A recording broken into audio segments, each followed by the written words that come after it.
Assalamualaikum warahmatullahi wabarakatuh. Bismillahirrahmanirrahim. Alhamdulillahirabbil alamin wassalatu wassalamu ala asyrofil anbiya'i wal mursalin wa ala alihi wa sahbihi ajmain amma ba'd. Eh, Bapak Ibu, teman-teman dan adik-adik semua, eh, selamat bertemu kembali dengan Ainur Rafiq Dawam Channel. Pada kesempatan ini saya ingin sedikit membicarakan tentang dunia filsafat. Mungkin ini agak berat, tetapi saya kira tidak apa-apa sebagai pengenalan saja ya. Eh, Ruang lingkup filsafat itu atau katakanlah bagian-bagian dari filsafat itu paling tidak itu ada tiga ya. Yang pertama adalah ontologi, kemudian yang kedua adalah epistemologi, dan yang ketiga adalah aksiologi. Nah, ketika kita melihat sesuatu, kemudian dalam perspektif filsafat itu biasanya dilihat dari tiga hal tersebut ya. Yang pertama seperti tadi kita sampaikan yaitu ontologi. Nah, ontologi itu apa sih? Nah, ontologi itu adalah hakikat dari sesuatu tersebut. Hakikat dari sesuatu tersebut. Misalnya buku misalnya ya. Buku. Nah, buku itu kan satu terminologi atau sesuatu katakanlah begitu. Kemudian buku itu apa? Nah, hakikatnya itu apa? Hakikatnya itu apa? Misalnya tentang buku misalnya. Atau tentang yang lain, misalnya tentang ilmu misalnya. Ilmu itu apa? Nah, hakikatnya itu apa? Gitu. Atau misalnya lagi adalah malaikat misalnya. Malaikat itu apa? Eh, dan hakikatnya itu apa? Itulah dari hakikat sesuatu itu namanya adalah ontologi. Kemudian yang kedua adalah epistemologi. Nah, epistemologi itu biasanya digunakan untuk mengetahui cara-cara untuk mengetahui atau metode untuk mengetahui. Itu epistemologi. Epistem dari kata epistem. Ini misalnya ilmu ini cara mengetahuinya adalah seperti ini. Ya, misalnya tadi kayak buku misalnya, cara mengetahuinya bagaimana? Teknik untuk mengetahuinya bagaimana? Demikian juga misalnya misalnya tadi kursi misalnya atau eh, malaikat misalnya. Itu bagaimana cara mengetahui itulah yang kita kenal dengan istilah epistemologi. Kemudian yang ketiga adalah aksiologi. Nah, aksiologi ini terkait dengan nilai, ya, terkait dengan nilai, Eh, nilai baik buruknya, manfaat dan tidaknya terhadap sesuatu. Nah, jadi misalnya tadi kayak buku misalnya, itu aksiologinya seperti apa? Nilainya itu apa? Nilai baiknya, nilai buruknya, nilai manfaatnya, nilai tidak bermanfaatnya. Demikian juga misalnya kayak kursi misalnya, nilai manfaatnya seperti apa, kemudian apa eh, nilainya baik apa tidak. Nah, dan juga kayak misalnya malaikat. Nah, malaikat itu eh, nilainya seperti apa, aksiologinya seperti apa. Nah, itulah eh, eh, perspektif terhadap sesuatu dari perspektif filsafat. Jadi misalnya tadi ya, misalnya tadi terkait dengan buku misalnya. Ontologinya apa? Buku adalah, misalnya ini ya, buku ya. Nah, buku adalah sekumpulan kertas, ya, sekumpulan kertas yang kemudian ditata dengan rapi, ya, toh. Kemudian dibingkai atau dilem katakanlah begitu, kemudian dibingkai dengan semacam sampul begitu, kemudian ada tulisannya dan di dalamnya biasanya berisi tentang narasi, bisa juga narasi puitis, bisa juga narasi, fiksi, bisa juga narasi ilmiah, bisa juga narasi yang lain. Nah, itulah buku, buku. Jadi, eee, itu, buku dilihat dari, secara sekilas seperti itu. Nah, kemudian buku itu, kemudian kalau misalnya dilihat dari hakikatnya itu apa? Hakikatnya buku itu apa? Buku itu ya kalau dilihat dari hakikatnya barangkali bisa menjadi misalnya sumber ilmu, ya kan?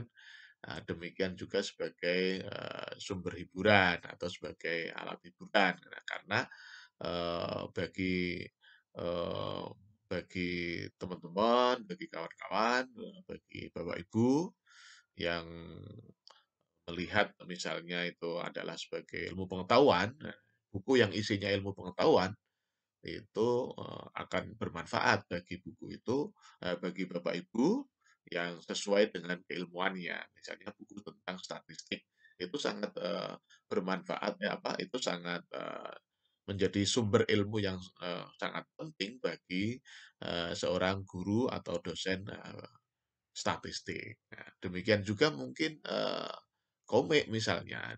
Komik itu juga buku ya, buku tapi isinya tentang narasi fiksi dan itu akan menghibur bagi seseorang yang memang menyukai kisah-kisah, menyukai tentang roman-roman, menyukai tentang cerita-cerita dan sebagainya dan sebagainya. Nah, itulah yang kita sebut sebagai ontologi ya. Jadi ontologi itu kita tidak hanya melihat barangnya, tetapi kita juga melihat hakikat dari barang itu sendiri. Seperti tadi misalnya buku misalnya. Demikian juga misalnya, kursi misalnya ya kan. Nah, kursi itu apa? Nah, kursi kalau kita lihat dari segi fisiknya ya seperti itu, ada kaki 4 ya, terbuat dari kayu, bisa juga terbuat dari plastik, bisa juga terbuat dari, logam atau besi katakanlah begitu. Nah, itu adalah, ontologi secara, harfiahnya seperti itu, secara terlihat oleh, panca indera seperti itu. Tetapi kursi juga bisa di mana, di hakikatnya adalah misalnya sebagai sebuah jabatan misalnya ya. Oh, dia menduduki kursi ketua umum misalnya. Nah, itu dilihat dari segi hakikatnya seperti itu. Itu adalah, ontologi. Demikian juga misalnya malaikat. Ya, malaikat itu ya makhluk Allah, makhluk Allah yang diciptakan dari nur katakanlah begitu ya, diciptakan dari nur, itu malaikat. Nah, hakikatnya itu apa malaikat? Hakikatnya malaikat itu adalah pasukan dari Allah Subhanahu wa taala yang, membantu Allah Subhanahu wa taala, juga untuk memantau, juga untuk melakukan hal-hal yang terkait dengan kebutuhan, perlakuan, perilaku manusia. Makanya ada istilah, eee, malaikat raqib, ada malaikat atid, dan sebagainya dan sebagainya. Nah, itulah ontologinya seperti itu. Jadi, kita melihat, sesuatu tetapi dilihat dari hakikatnya. Kemudian yang kedua terkait dengan epistemologi misalnya. Nah, untuk mengetahui buku itu dari mana, ya kita bisa melihat dengan panca indera. Nah, panca indera dengan melihat, kemudian kita bisa memegang, oh yang namanya buku itu seperti ini.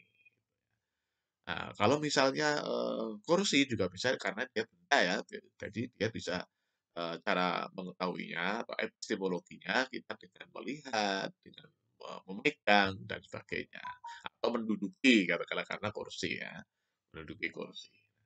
Nah, tapi kalau malaikat karena ini sifatnya adalah gaib, maka, metodologi, untuk mengetahuinya bagaimana? Ya, bisa kita mendengarkan dari ceramah para ustadz, ceramah para ulama, ceramah guru-guru kita, atau ilmu pengetahuan yang, eee, diperoleh dari para guru-guru kita di kelas misalnya.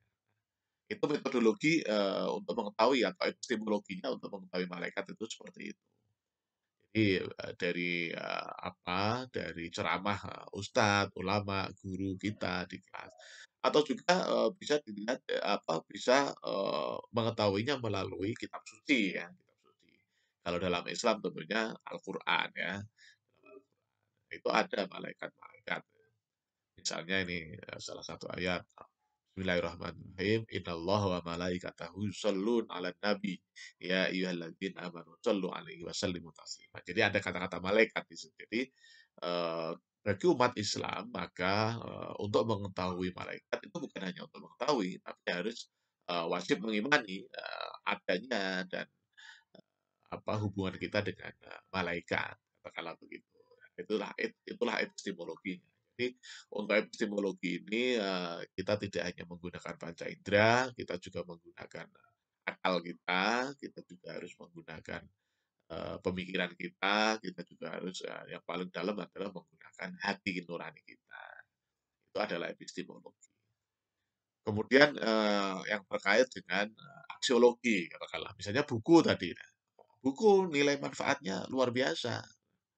Buku nilai manfaatnya luar biasa. Demikian juga kursi, saya kira nilai manfaatnya luar biasa. Atau eh, aksiologinya sangat tinggi sekali. Kursi. Malaikat apa? Malaikat itu sesuai dengan tugasnya. Misalnya malaikat rokib itu yang tugas mencatat perbuatan-perbuatan baik kita. Malaikat Ridwan yang menjaga surga. Kemudian malaikat Jibril yang menyampaikan wahyu kepada nabi-nabi dan Rasulullah. Nah, itu nilai manfaatnya itu sangat-sangat bermanfaat ketika kita mengetahui bahwa malaikat itu memiliki tugas-tugas yang diberikan oleh Allah Subhanahu wa taala. Jadi memang perspektif filsafat itu bisa ditinjau dari tiga hal. Yang pertama adalah ontologi, yang kedua adalah epistemologi, dan yang ketiga adalah aksiologi. Yang satu bersifat tentang berbicara tentang sesuatu, sesuatu itu apa? Apa itu tentang sesuatu? Kemudian yang kedua atau epistemologi itu berbicara bagaimana untuk mengetahui. Kemudian yang ketiga itu bernilai apa tidak? Bernilai apa tidak? Aksiologi, katakanlah begitu. Nah, barangkali demikian untuk kesempatan yang edisi yang ke-6 ini.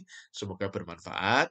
Eh, kita sampaikan atau jangan lupa tagline kita, sukses di dunia, bahagia di dunia, sukses di akhirat, bahagia di akhirat.